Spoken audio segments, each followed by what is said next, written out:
আমি 16 সালে 20 মার্চ আমার অফিসে ডিউটি ছিল 2টা থেকে রাত 10টা পর্যন্ত। আমি এরপরে ডিউটি সাইরা বাসায় গেলাম। যাওয়ার পর তখন তনুর মা বলতেছে যে তনু যে তোমার সাথে একসাথে খাইলো, খাইয়া যে বিকালবেলা বাহিরে গেল আর তো আসে নাই। তখন আমার মনটা খারাপ হয়ে গেল যে তুমি আমার ফোন দো নাই কেন?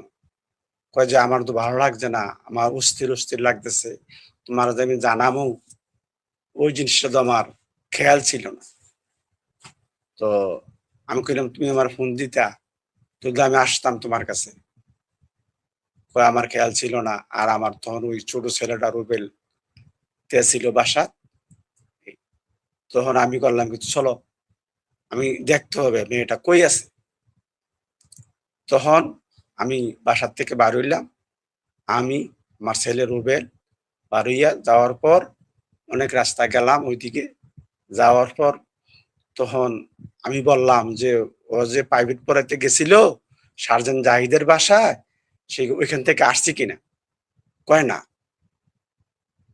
তখন আমি আমার ছেলেরে পাঠাইলাম যে তুই যা সার্জেন্ট জাহিদের বাসায় গিয়া দেখ ওরা বাসায় গেছে কিনা।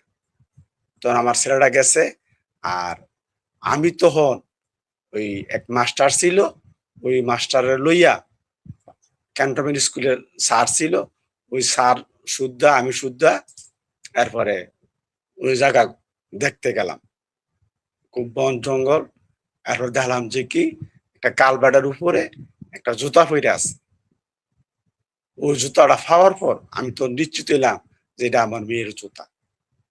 তো এর আগে দিয়া ওই যে সার্জেন্ট জাহিদের বাসায় আমার ছেলেটা পাঠাইছিলাম, আমার ছেলেটা আইসা বললো কি যে সার্জেন্ট জাহিদের বাসায় গেছে ঠিকই পড়াইতে, ওইখান থেকে আইসা পড়ছে সার্জেন্ট জাহিদ বলতেছে। আমাকে আর কিছু বলে নাই? কয় না। সে আসেও নাই, আমার খোঁজও নেয় নাই, আর কিছুই করে নাই আজ এই 10 বছরের মেয়ে। তখন সার্জেন্ট জাহিদ জানে। আর ওরা দুই বাসায় ছিল, সার্জেন্ট জাহিদ সিপাহী জাহিদ। তারপরে এর আগে দিয়া জিউসি সারের বউ আর কমান্ডারের বউ ওরে থেয়ার দিছি। এই তখন আমার কাছে এসে কান্দন লাগাই দিছে।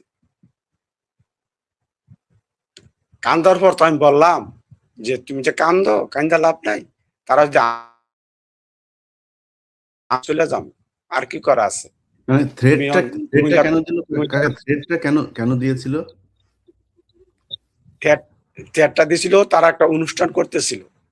তো ওই অনুষ্ঠানে গিয়া ওর প্রোগ্রাম হইলো কুমিল্লা ভিক্টোরিয়া কলেজে অনুষ্ঠান আছে। কি ভিক্টোরিয়া কলেজের অনুষ্ঠানটা ফালাই দিয়ে কি ওরা অনুষ্ঠানটা করতে পারবো?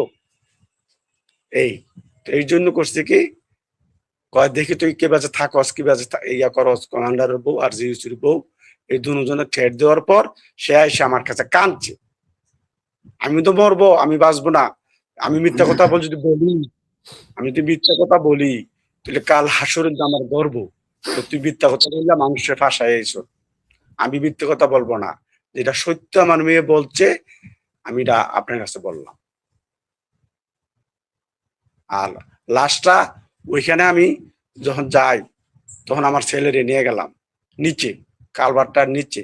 তখন আপনার আন্টিও গেছে, আমি গেছি, আমরা 3 জনই, আমার বউ, আমার ছেলে রুবেল, নাজমুল ছিল না, নাজমুল তখন ঢাকা ছিল। আমরা 3 জনে গিয়া তখন আমি শিকার দিলাম জাগো লাশ দেখে পড়ুছে, তুমি কই এখানে আসো।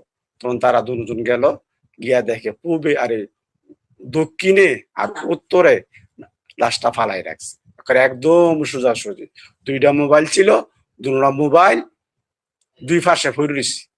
এই তারপরে সিএমএস নিলাম, নেওয়ার পর তখন সিএমএস যে ডাক্তার ছিল কর্মরত ডাক্তার লেফটেন্যান্ট কর্নেল, আমার কি আছে ওই লেফটেন্যান্ট কর্নেল কইলো এই লাশটা তো আরেকবার আনছে।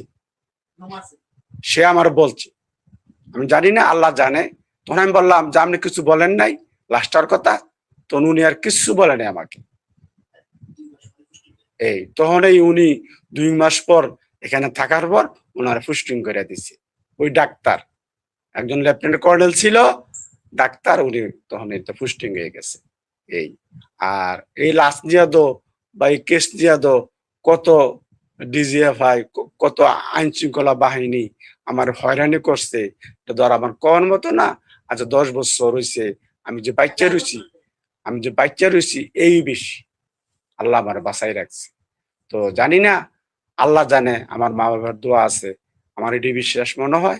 নাহলে তো আমি মেরুদণ্ড অপারেশন, কারো সাহায্য পাই নাই, কারো কুচ্ছুই পাই নাই। যে আমার অফিস কি, তখন এই সিইউ ছিল মনিরুল ইসলাম, উনি এই একটা দরখাস্ত লেখাইয়া অজ্ঞাত মামলা লেখাই আমার তো সই আনছে। আমি যেটা করলাম নিলি, আমি সার্জেন্ট জাহিদ, সিপাহী জাহিদ, তখন ওই জিউসির বউ, জিউসির সহ আমি কেস দিলাম। এই কমান্ডার শুদ্ধ তারা জবরদস্তি কি আমার কেসটা, আমার এই সিইউ যে ছিল মনিরুল ইসলাম, উনি আমার কেসটা নষ্ট করে ফেলছে। উনি ডাকা হোক, উনি আমার কেসটা কেন লেখলো, আমার সারা কেন লেখলো এই কেসটা, কার দেয়ালে হাইলো, কার অনুমতিতে কেসটা হইলো? আচ্ছা, আপনারা, আমি যতটুকু জানি যে তৎকালীন সিআইডি, পুলিশের সিআইডি বিভাগ আপনাদের এই মামলাটা নিয়ে কাজ করতে চেয়েছিল। সিআইডির কর্মকর্তারা কি আপনাদের সাথে কখনো কথা হয়েছে? তারা দোয়া আপনারা আছেন বিল্লে আমি টিকা রয়েছি। জি, আমরা এই হত্যাকাণ্ডের একটা ন্যারেটিভ তো বাংলাদেশের গণমাধ্যমে জেনেছি। আসল ঘটনাটা আজকে তনুর হত্যাকাণ্ডের প্রায় 10 বছর পার হয়েছে। 20 মার্চ 2016 সালে তনু মারা যান। তাকে হত্যা করা হয়। তো এই যে 10 বছর, এই 10 বছরে বাংলাদেশের মানুষ যা জেনেছে, আমরা এই হত্যাকাণ্ডটার আসল ঘটনাটা কি হয়েছিল? তনুকে আপনারা কখন সবশেষ দেখেছিলেন? তাকে কোথায় পাওয়া গেল? এরপরে পাওয়া যাওয়ার পরে আপনারা বিচার চেয়েছিলেন কিনা? সেই বিচার পেতে গিয়ে কি এ বাধার সম্মুখীন হয়েছেন? সবগুলো বিস্তারিত আমরা একটু শুনতে চাই। আমরা গতকালকে আপনাদেরকে বলিনি। কারণ বললে হয়তো এর মাঝখানে ডিজিএফআই এর লোকজন গিয়ে আবার উনাকে না করতে পারেন আপনাদের সাথে কথা বলতে। আমি খুব বিস্ময়ের সাথে একটা জিনিস উনাদের পরিবারের সাথে যুক্ত হওয়ার পর জানতে পেরেছি। সেটা হচ্ছে যে, আমি মনে করতাম হয়তো সেনাবাহিনীর লোকজন জড়িত, যেহেতু হয়তো তনুর পরিবারই এটা নিয়ে একটু চুপ থাকেন। কিন্তু আমার সাথে যিনি আজকে যুক্ত আছেন, তনুর বাবা, তার সাথে কথা বলার পর আমার সেই ভুলটা ভেঙেছে। তিনি কোনো কিছুই ভয় পান না। তিনার জীবনের এখন একটা চাওয়া, তিনি তার সন্তানের হত্যাকাণ্ডের বিচার দেখে যেতে চান। কে কোথা থেকে তাকে হুমকি দিল, কি দিল, এটাতে তিনি কেয়ারই করেন না। তো যাই হোক, আমরা সরাসরি তনুর বাবা মোহাম্মদ ইয়ার হোসেন তিনার কাছে চলে যাই। আঙ্কেল, আপনি কেমন আছেন? আসসালামু আলাইকুম, ভালো আছি। আপনার